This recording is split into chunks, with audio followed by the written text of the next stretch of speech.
द्यावा पृथिव्यो हृदमन्तरं हि व्याप्तं त्वयिकेन दिशश्च सर्वं दृष्ट्वा भूतं स्वरूप मुग्रं तदेतवेदं लोकत्रयं प्रव्यथितं महात्मनः।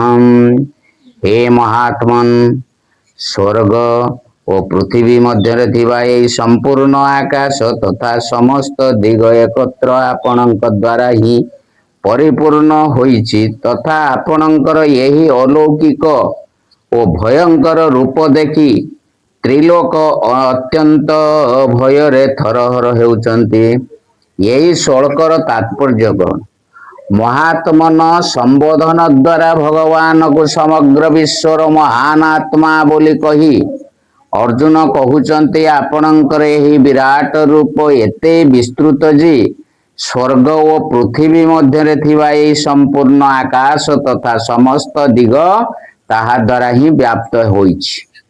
एपरि कौनसी स्थान मते देखा जाउ नाही जेउठी कि आपणकर एही स्वरूप नाही। ता संगे संगे मु देखुची आपणकर ए अद्भुत ओ अत्यंत उग्र रूप एडे भयानक जे स्वर्ग मर्त्य ओ अंतरिक्ष एई तीन लोकर जीव माने यह देखी भୟରେ अत्यंत त्रस्त अर्थात पीड़ित हेउचंती। सेमानंकर दशा अत्यंत ही शोचनीय होई जाइछि। ओं नमो भगवते वासुदेवाय ओं श्री परमात्मने नमः।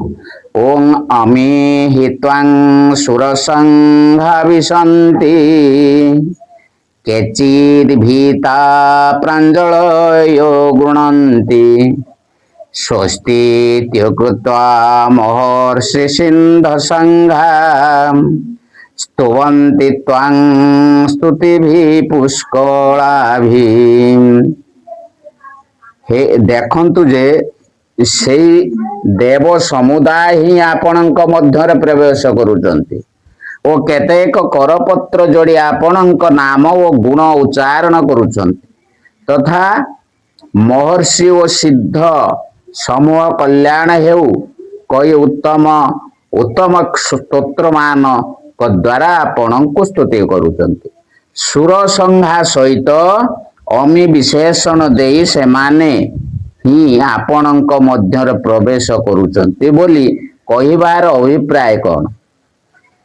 सुर संघा पद सहित परोक्षवाची अमी विशेषण देई अर्जुन कहउचंती मु जेतेबेले स्वर्गलोक को जाउथिली सेतेबेले सेठारे जेउ देव समुदाय को देखिथिली आजी देखुची सेमान ही आपणकर ही विराट रूप प्रवेश करिचंती।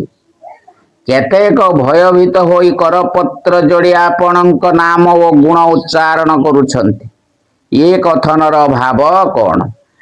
यहाँ द्वारा अर्जुन कहउचंती अनेक देवता आपणक उग्र रूप प्रवेश करुथिबार देखि अवशिष्ट देवता माने आउ बेसी समय रहिबार संभावना नहीं जानी भୟରେ करपत्र जोड़ी आपणकर नाम ओ गुण वर्णना करी आपणको प्रसन्न करने को चेष्टा करुचंती।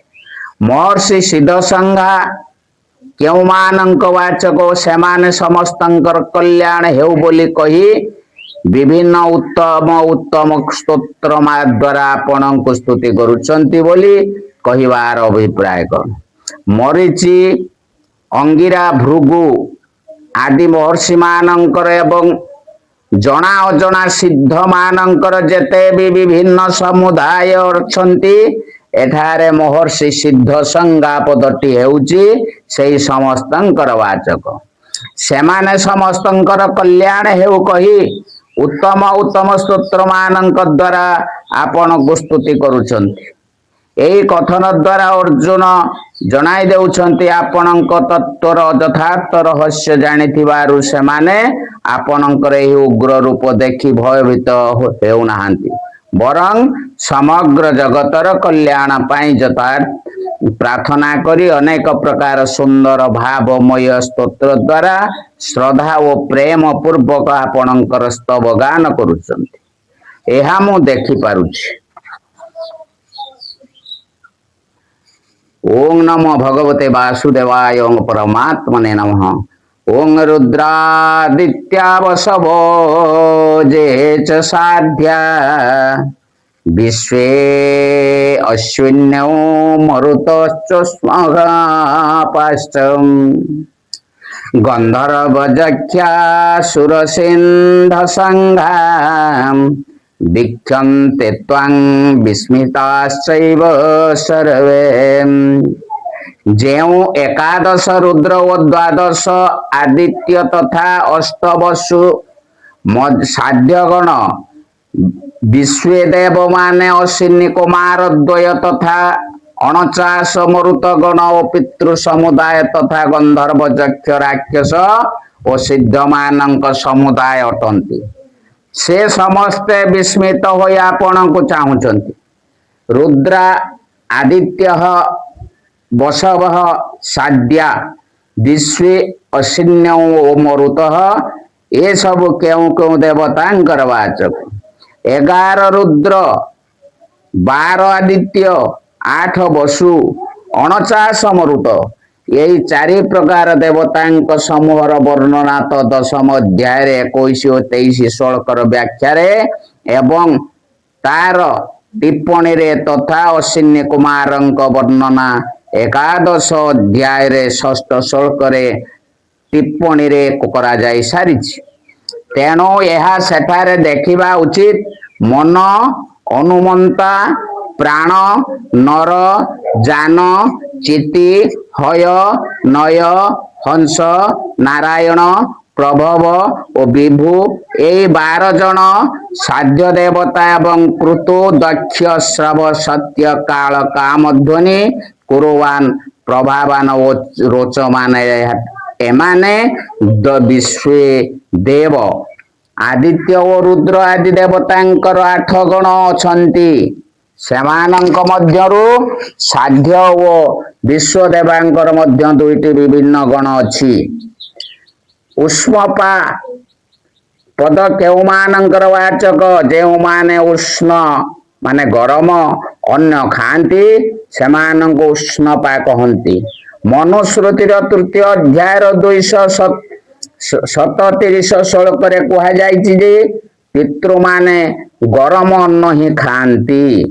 ଅତଏବ ଏଠାରେ ଉଷ୍ଣପା ପଦ ସମସ୍ତ ପିତୃ ସମୁଦାୟର ବାଚକ ବୋଲି ବୁଝିବା ଉଚିତ।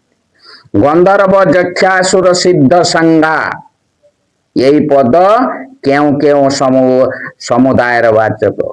କଶ୍ୟପଙ୍କର 3 ପତ୍ନୀ ମୁନି ଓ ପ୍ରାଧା ଓ ତଥା ଅରିଷ୍ଟାଙ୍କ ଠାରୁ ଗନ୍ଧର୍ବ ମାନଙ୍କର ଉତ୍ପତ୍ତି ହୋଇଛି ବୋଲି ସ୍ୱୀକାର କରାଯାଇଛି।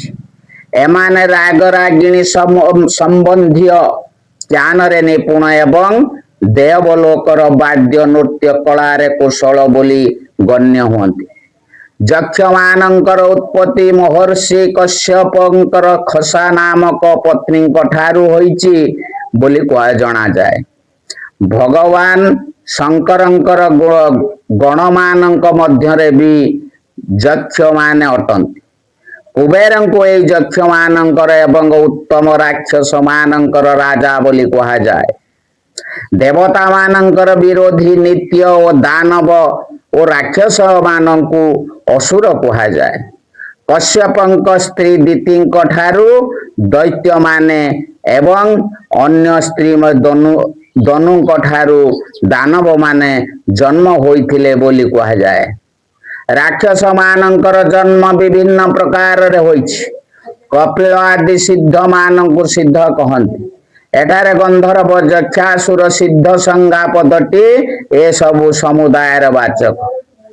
ସେମାନେ ସମସ୍ତେ ବିସ୍ମିତ ହୋଇ ଆପଣଙ୍କୁ ଚାହୁଁଛନ୍ତି। ଏ କଥାର ଅଭିପ୍ରାୟ କଣ? ଏହି କଥନ ଦ୍ୱାରା ଅର୍ଜୁନ ଜଣାଉଛନ୍ତି ଉପରୋକ୍ତ ସମସ୍ତ ଦେବତା ପିତୃଗଣ ଗନ୍ଧର୍ବ ଯକ୍ଷ ଅସୁର ଓ ସିଦ୍ଧ ମାନଙ୍କର ଭିନ୍ନ ଭିନ୍ନ ସମୁଦାୟ ଆଶ୍ଚର୍ଯ୍ୟ ଚିକିତ ହୋଇ ଆଶ୍ଚର୍ଯ୍ୟଚକିତ ହୋଇ ଆପଣଙ୍କର ଏଇ ଅଦ୍ଭୁତ ରୂପକୁ ଚାହିଁ ରହିଛନ୍ତି। ଏହା ମତେ ଦେଖାଯାଉଛି।